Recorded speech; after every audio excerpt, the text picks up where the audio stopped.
Hello and welcome to the Queen Bee podcast, where the stories of the regional women come alive, resonate and inspire. I'm your host today, Jodie Sydney, but today I'm interviewing Tanya Rutherford, the founder of Queen Bee. Together with a passionate team of women, we're painting this landscape for you. In truth, this podcast is all about gathering the stories of the women who live in regional and remote Australia, to bridge the gaps, to create the communities, and of course, to tell the richness of their journeys. If anything comes up for you today, please be kind to yourself. Share it with us, your friends, and if you want to, share it on our socials and send us a DM. Today, I'd like to introduce Tanya Rutherford, who joins me from Durrumble country, which is in Rockhampton. How are you today, Tanya? I'm great. I have spent the morning talking to amazing women, which is one of the big blessings of having the opportunity to facilitate podcast conversations. Yeah, amazing. And was there any standout? Let's start there today, Tanya. Was there a standout?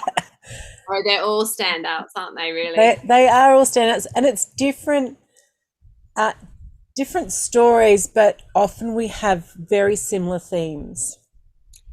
I guess a lot of the theme today was very much around finding who you are and being true to yourself and speaking your truth. That's probably been a big one that's come through for me today. Amazing. So it's such a beautiful exchange, right? So I imagine that as you're interviewing people, you yourself are having moments of realization through the process as well, when they're telling you their stories. Yeah, very much so, because it is like when we're talking real stories, we're talking real people. It's amazing how much we actually have in common that we don't necessarily think we do. Sometimes it's easy to feel very isolated and you're the only one that's going through something. And when you hear other people's truths, you kind of go, oh my gosh, I'm not the only one. And I can take what I've learned and I can join it with, what other people are sharing, and I can really grow from that experience and feel good about where I've come through to as a result. Yeah, beautiful. I think you're very right.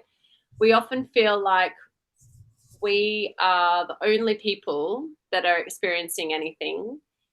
And actually, human nature, we all have so many similarities. It doesn't matter where you come from, where you grew up, there's obviously extenuating circumstances and everyone does have a different story, but there's general themes and threads that we can all find connection with each other around. Yeah, it's just beautiful. What a privilege for you. Absolutely. A real privilege. Yeah. So before I get into what is the Queen Bee podcast, maybe I should start with where did the idea come from, Tanya, around Queen Bee, and what is your true intent doing this project? Well, it's a really interesting question. It sort of sounds simple, but I think it kind of was an idea that evolved over a period of time. There were different phases and different kind of prompts. And a big part of that, if I look back, is when I became a parent, I became a lot more aware of other people around me, and much more sympathetic, perhaps, in terms of what the challenges were for women, particularly when they're looking at, wanting to come back into the workforce. The kids have grown up a bit, and so many that I was speaking to didn't have a sense of their own abilities. Like they kind of lacked that self-confidence. It was kind of like there was one woman, for example, that I was talking to at the swimming pool one day when our kids were having lessons, and she was sharing with me how she had been applying for admin jobs and she just couldn't get anything. And I looked at this woman and I thought, you have got so many skills, even just from being a mum, and you don't even believe that you have the ability for just an admin job. Like I could see her being so much more like, office manager or, all these things because of all those skills that we develop, but because we might develop them in roles where we're not being paid, we don't see them as legitimate skills. I mean, it's like the misnomer of calling, all those interpersonal skills soft skills. It came up in my conversation that I had with Nicole Amy, who will be coming on the podcast soon. They're hard skills. They're not soft skills at all. Yeah. But coming from that, and I was seeing this continual theme of, women wanting to return to study, but not having that belief that they could still learn, that they had that ability still. And yeah, this year, coming together with yourself, Jodie, coming on board with my new business partner, Chris, it was an opportunity to really explore what we wanted to achieve. And it kept coming back to this wanting to really help regional women to become more than what they were now, but moving into their potential, helping them realize their potential. Sorry. Are you okay?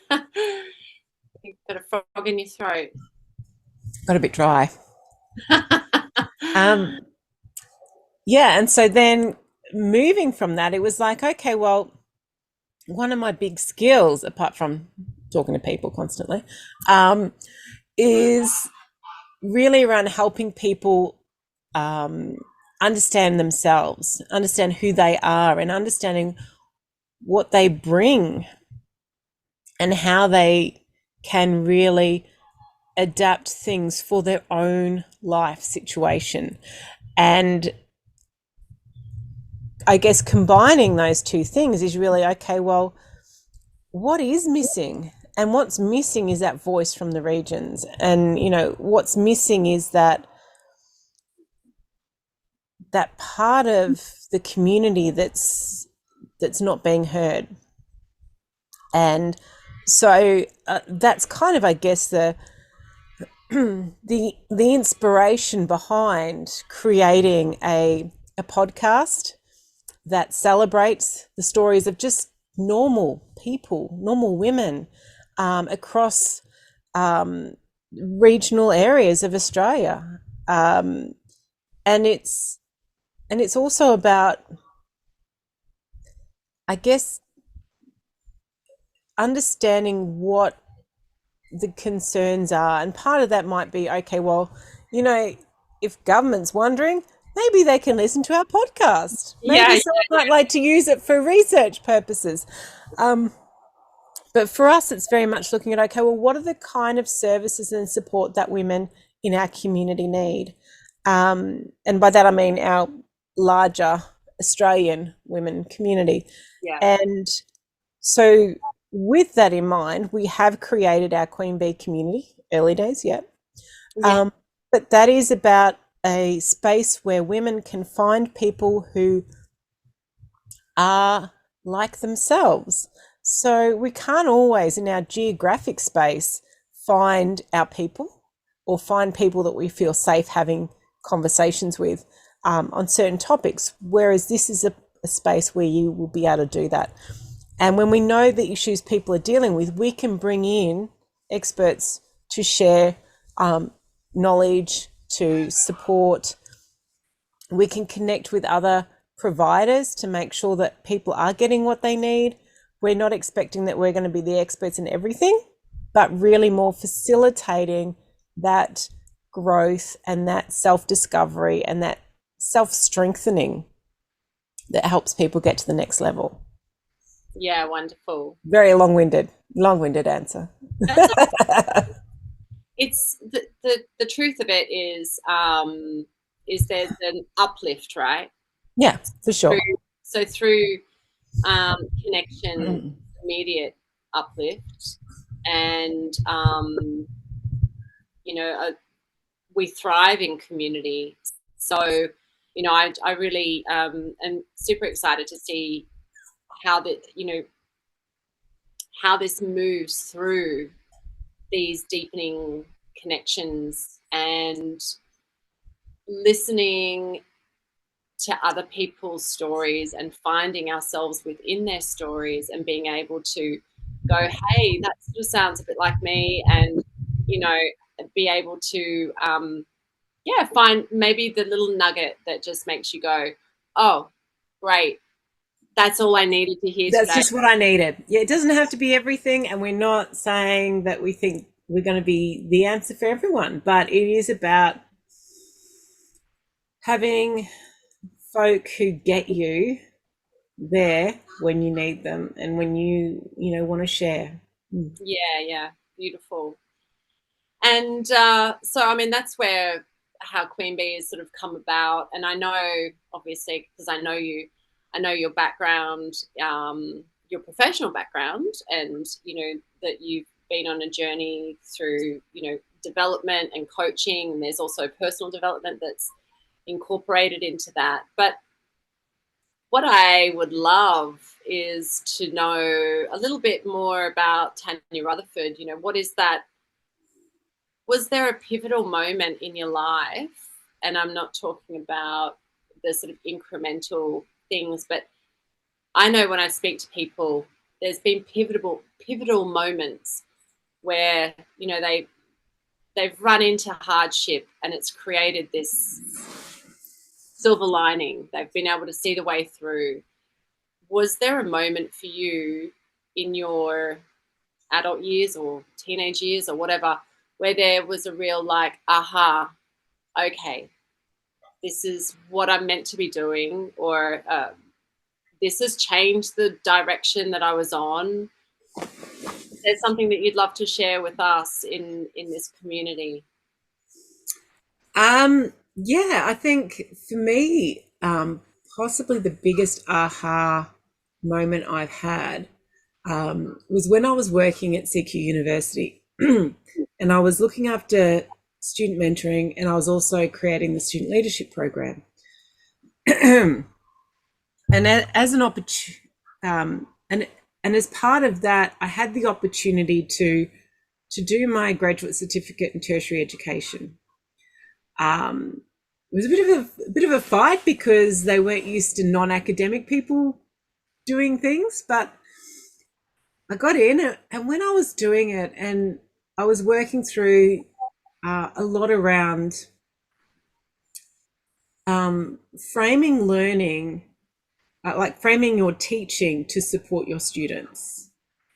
And I just had this aha moment one day where I suddenly thought, what if instead of teaching the lecturers how to teach, we taught the students how to learn?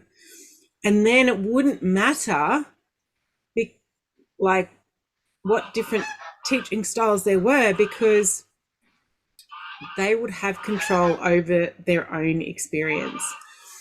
And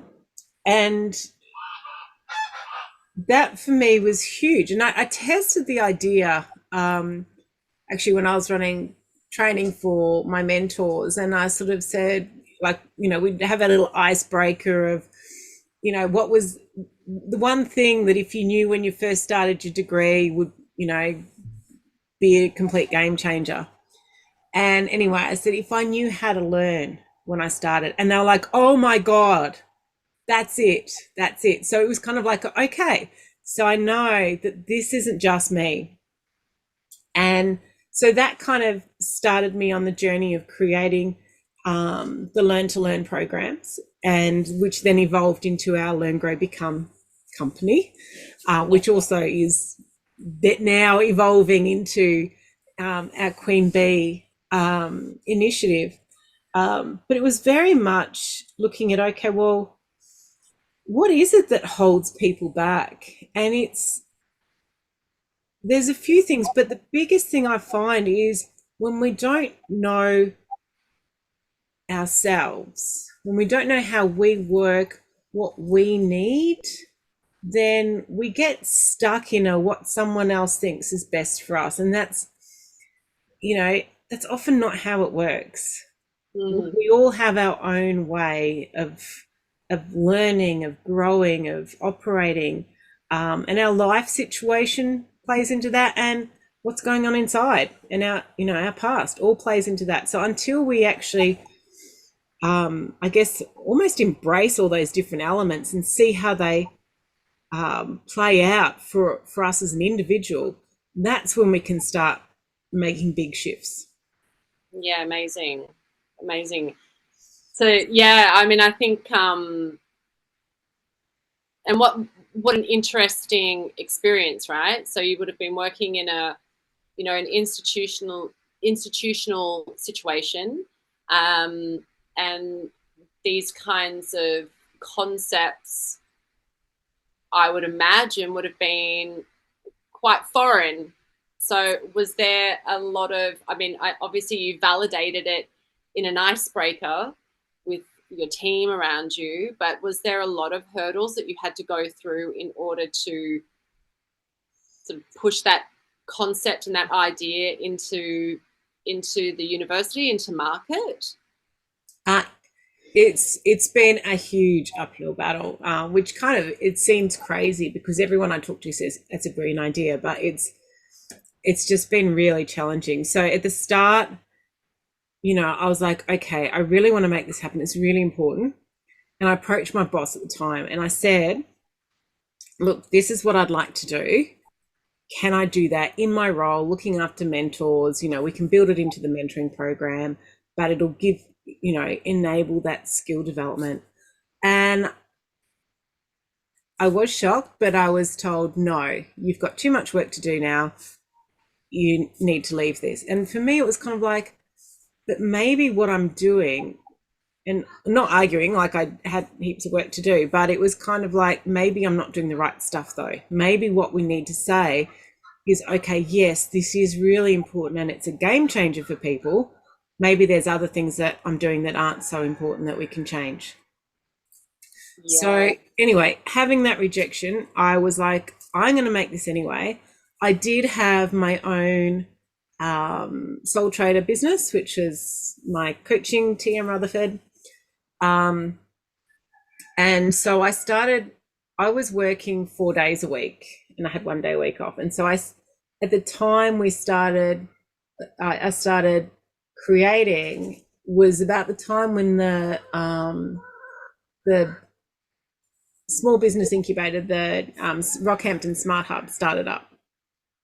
And so I would spend Monday to Thursday at university, do my university stuff. And then on the Fridays, I would go into the Smart Hub and I would work on creating this program that I envisaged.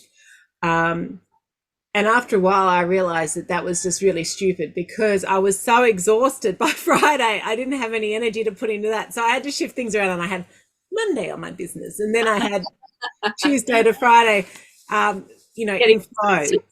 Yeah. But because I put, and this is, I think, a product of my upbringing, is I always put 150% into whatever I do. So if I'm not careful, I do burn out very quickly. And so,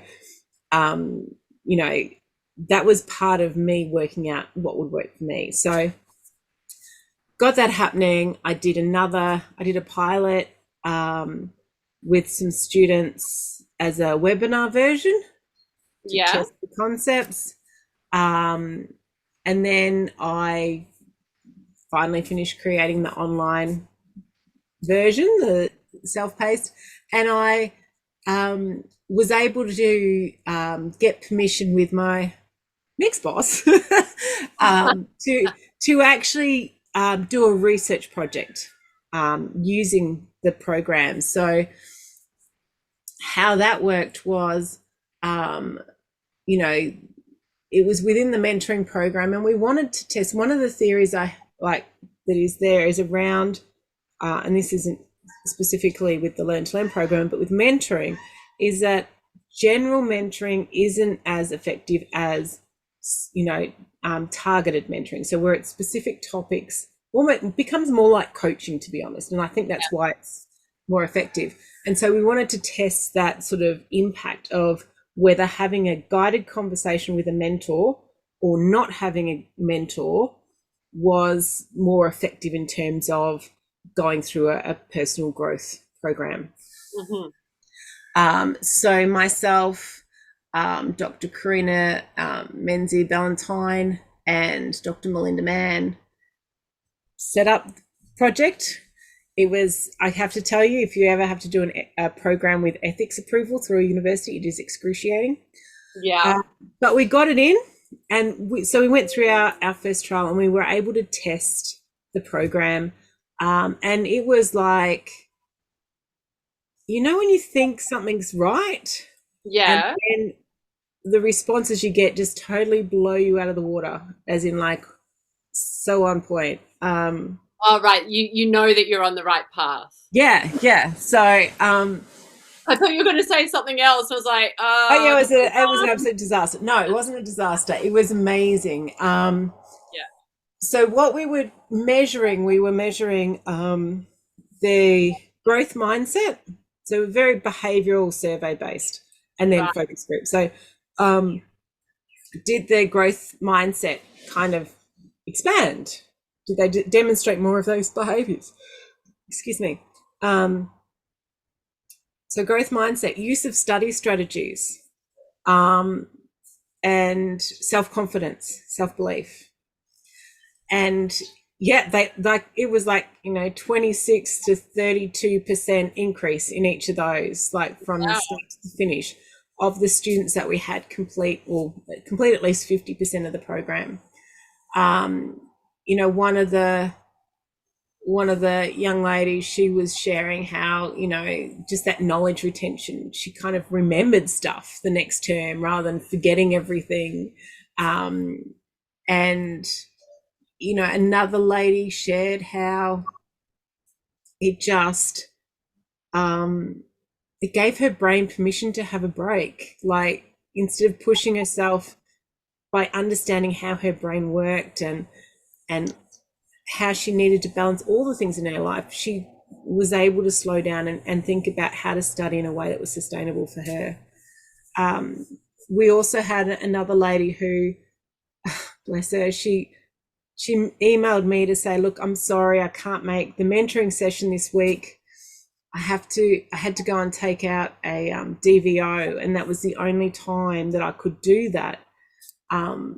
Doing this program gave me the courage to see that I needed to change my life to realize my dreams, and enabled me to go and actually take action on that. And it was like, I did, you know, like you kind of work in theory. So you know that in theory, this will do this and this will do this, and then this happens. But actually hearing the stories, and that's what I love about the podcast, is you hear the impact that little things have on people's lives. And you appreciate how, you know, even the small things we do can make such a significant difference for people. Absolutely. So, yeah. Yeah.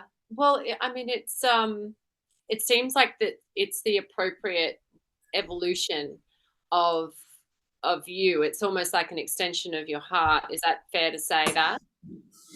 Yeah, I think both that, the learning program, and then transitioning, not, I mean, we still have that, but you know, that next evolution of, you know, and now we specialize in that personal awareness and growth that doesn't have to be specific to a learning environment. I just it feels like every conversation I have is just a brilliant conversation. Like, I love it. Yeah. And I get to work from home too. I love it. Oh, well, what's your challenging story then? Tell me now. My challenging story was actually just after I came back from mat leave, and I was working. I was professional development for the university, and I came back, and my boss wouldn't give me back my job. Essentially, I wasn't allowed to run any programs. I had we were going through a big restructure process across the organisation, and I suspect part of not giving me back my job was keeping her job safer. It was just really distressing. I tried talking to our director of HR, and she wasn't interested. We were in the HR department, so there was a lot of, I trust my managers kind of thing, and it was that was difficult. And then when I eventually became redundant, or my job was made redundant, whatever we want to say, it's always very personal. I had a real loss of identity. So when I'd come to the university, I'd gone through a career change. So I transitioned from business management, accounting type stuff into the professional development space. And it was really tough. And it sparked off anxiety for me. Like and I also soon after got pregnant with number two. So I was stuck at home. We'd kept my daughter in childcare for 3 days, because if we took her out, we'd never get her back in again. And every time I would wave them off at the gate, I would watch the car go over the hill, because just in case I never saw them again. Like, it was that kind of starting catastrophizing kind of stuff. And it was really hard, like, because no one really talked about that sort of stuff. And then as well as that, I then I got very depressed because I was stuck at home. I think we only had one car at the time, so I felt very isolated. It was really difficult. It wasn't until I went down and spent a weekend with a friend down in Brisbane that I realised that I was in a dark space. Like, I couldn't remember the sun. And I live in Queensland, it's always a sun. But so then I knew, okay, I've got to do something about this, the depression stuff. And so that was good. I could kind of like work with that. I'd identified that, but I still had the anxiety stuff playing out. And I couldn't watch news or anything like that, because every story I would hear would just make it worse. Like, I'd start thinking about, what if that happened to my child, even if it's totally irrelevant. I eventually got another job back at the university doing student development, which was awesome. And by that stage, I had my second child. She was 4 months old, but this anxiety just kept building. It just kept going, and eventually, I tried talking to my husband, and Wade was like, he wanted to help, but he didn't get it, so it was really hard. Whereas then when I broke down with a friend over lunch, and it just kind of like all came out, which was great. She just sat there and listened. Then I could sort of see, okay, this is something that I can see spiraling, and I can see that this is what happens, and then I could go and get help. But when I was in the middle of it, I couldn't do anything about it. Yeah. Um, and I think that for me, and I've constantly now, even though I've got some nice little tablets that help keep my head space pretty good, I've still got to watch my thinking. If I start noticing and I still don't look at the news and I still don't read things that are negative, I stay positive, because otherwise I know it can quite easily start building up. And like I recognize now that a lot of that was that perimenopause stuff. So I never really got a proper period again after I had my kids, because Oh, I was what, 39 when I had Bonnie. So right. it was just that light stage, and then, you know, what am I now? 48. So 47 I started getting like the hot flushes. But I'd had the other stuff going for a while, but I didn't know that's what it was. And so the more I'm sort of learning about that whole perimenopause and menopausal things and all those things that no one talks about, the more I see that as a really key thing that we need to make sure we're addressing and opening up that conversation for people, which was another driver for the Queen Bee when we're talking about that, that transition stage for, you Gen Xers. We're kind of all going through that sort of stuff, Yeah.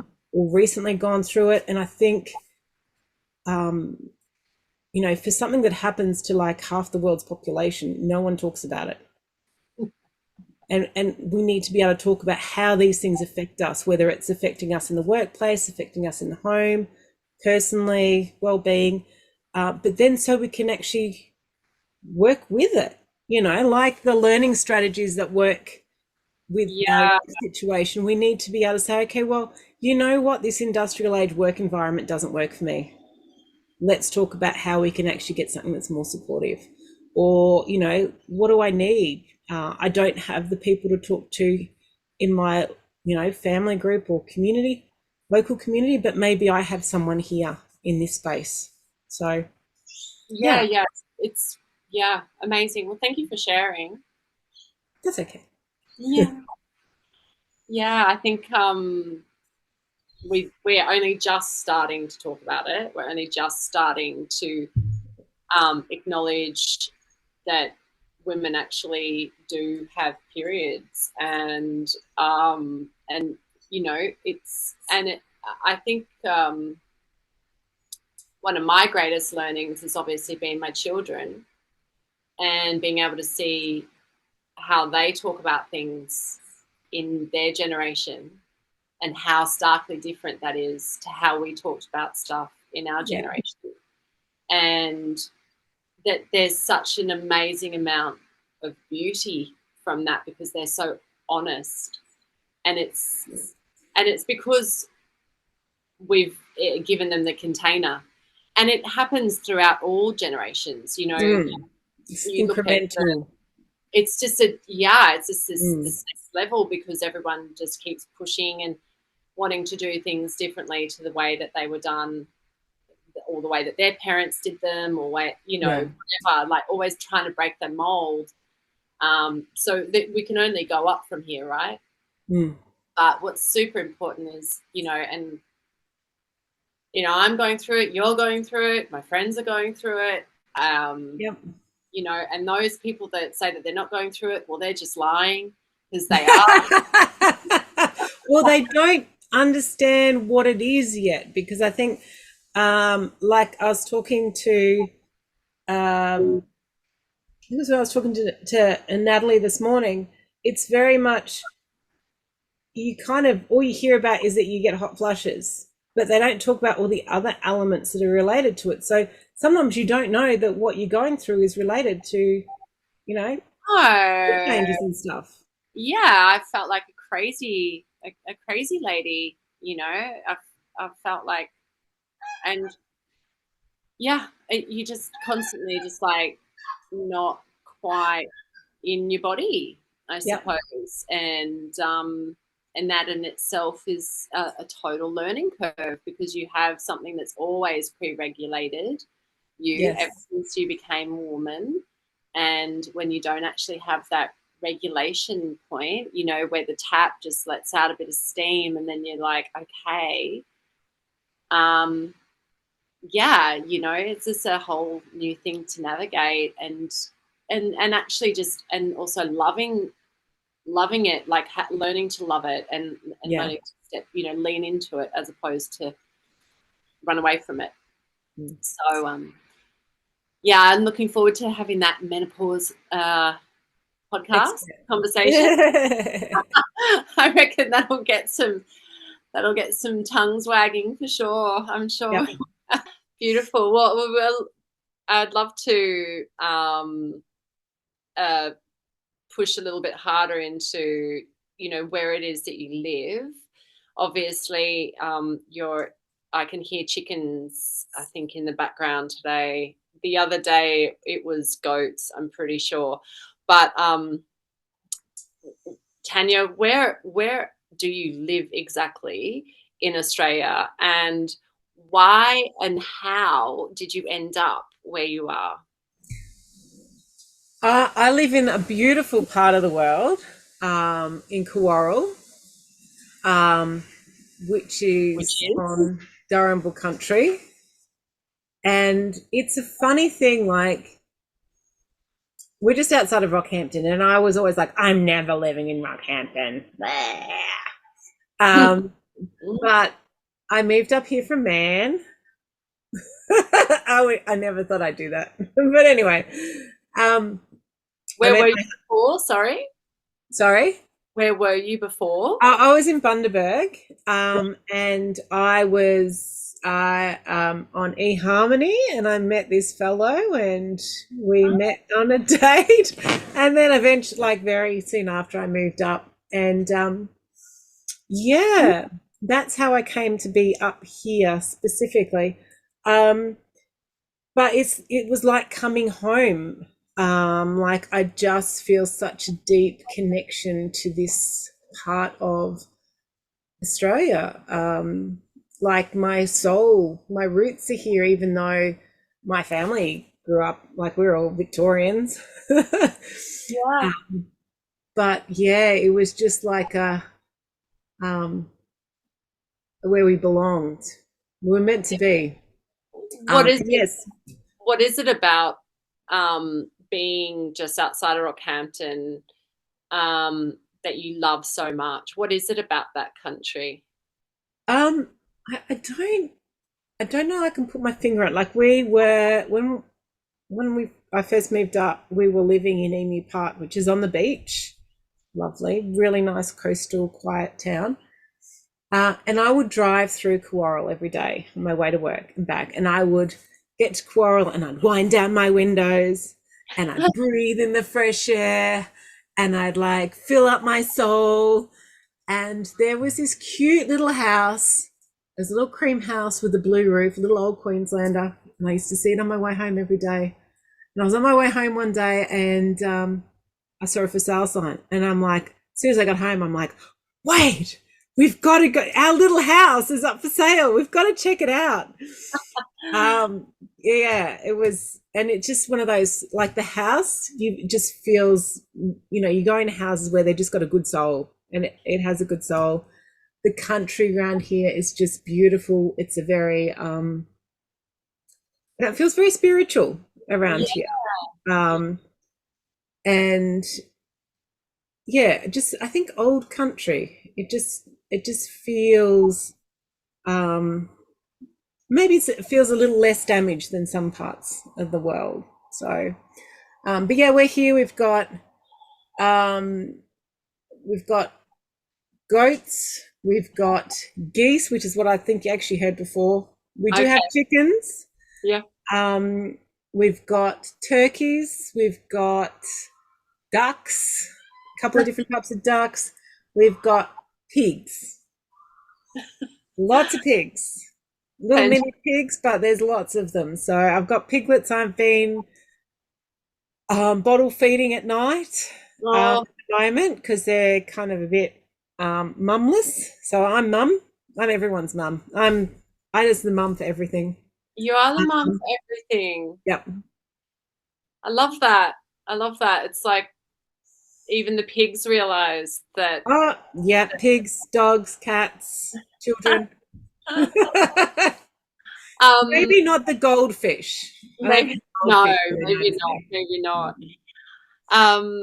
It's interesting. When we were talking the other day, you had a little piglet in your hand, and you were talking to me about that piglet that you were training or growing that piglet into being a therapy pig, which I was truly fascinated with.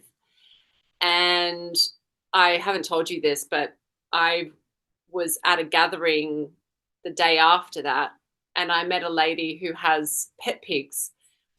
And we were talking about pigs, and I told her about your therapy pig. And, obviously, I don't know much about the therapy pig, but it's obviously a thing. And yeah, she kind of went down the rabbit hole with, like, on the pig pages, like there's pig groups, and it sort of opened up a part of my world that You did know you needed. I had no idea I needed, right?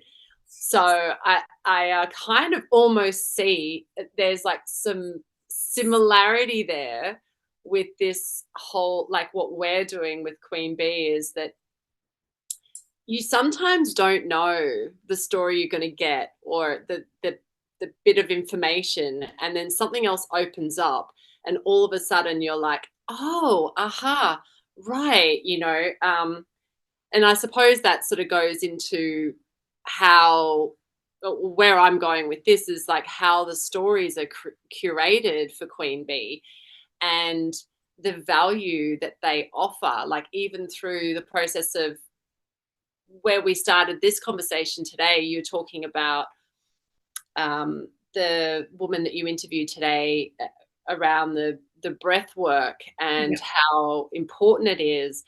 And that's just another piece, another little nugget that just sort of dropped in. And so I suppose what I'm trying to say is, where are you getting the stories from for this podcast, and why are they of value for us?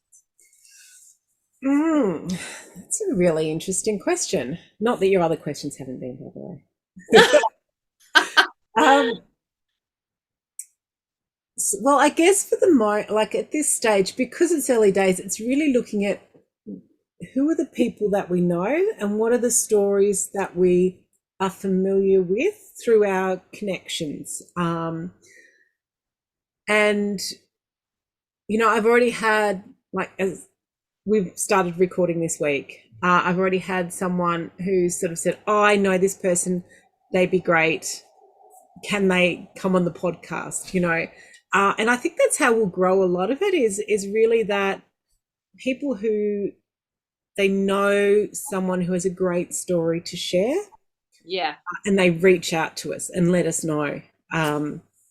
Because, like your pig lady, I Yeah. call myself the pig lady sometimes, but you don't know what's in people's worlds until they share something. So if people don't reach out and tell us, and they're going, "Oh, they should be, interviewing so and so because they're got this amazing story," it's like, tell us, because we don't know if you don't tell us. Yeah. Yeah. I think it's fascinating, and I feel like it's one door opens, and then there's another door that opens, that then there's a sort of a flow, I suppose, is probably the easiest way. And I don't want to sound too woo woo or anything like that. It's just interesting, I suppose.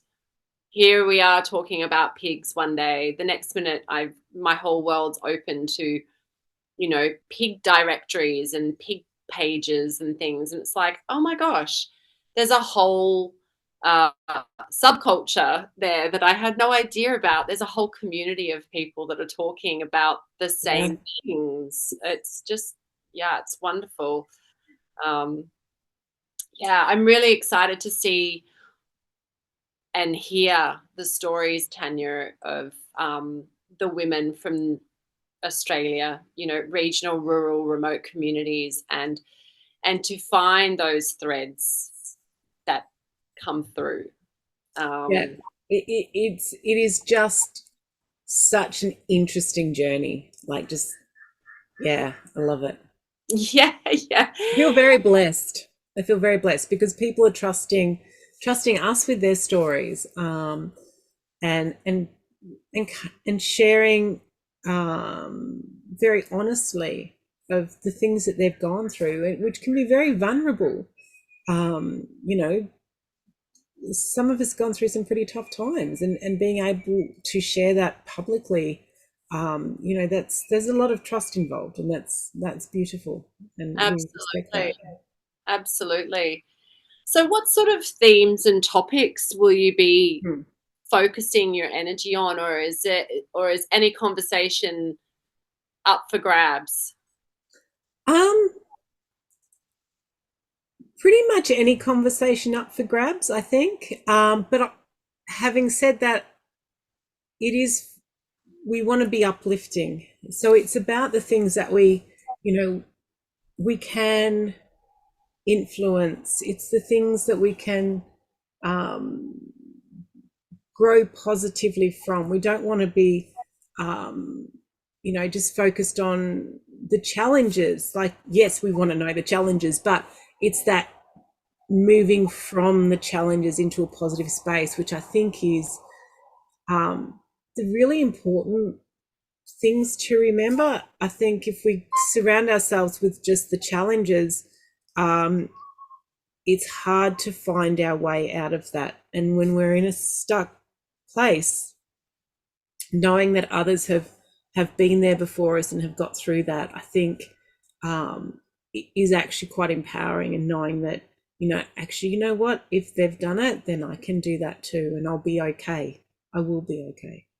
Yeah, yeah, yeah. Definitely. Definitely. Um, so I'm really looking forward to the lineup that we've got coming, and I can't wait to share more of the stories that are coming from these women. And I know that we've got quite a few topics in the first couple of weeks. Could you tell the listeners what those topics might be, just to sort of prime them up, Tanya?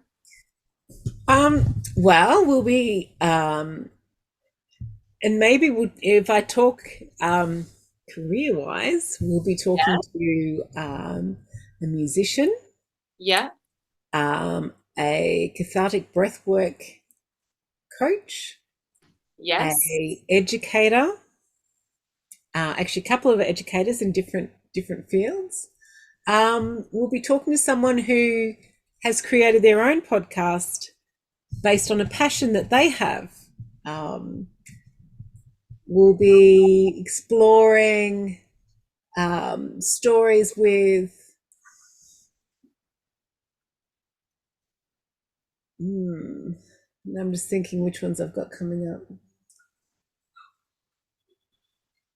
With people with migrant backgrounds Yes. and how they've transitioned into Australian society, and political figures that aren't the high flying um, politicians, but those that are actually really grounded in their communities.